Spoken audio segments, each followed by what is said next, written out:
Hi friends, ఇప్పుడు వచ్చేసి నా పేరు నాగరాజు, కార్ మెకానిక్. కాబట్టి కొత్తగా డ్రైవింగ్ నేర్చుకుంటూ ఉంటారు అందరూ.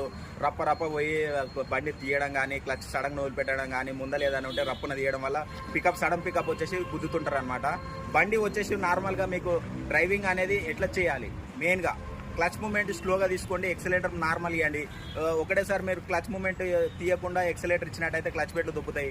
అలాంటప్పుడు మళ్ళీ మీరు మెకానిక్ కాడికి వచ్చి మళ్ళీ రిపేరింగ్ చేసుకోవాల్సి వస్తుంది. ఏదైనా పర్ఫెక్ట్గా నీట్గా చూసి నేర్చుకోండి.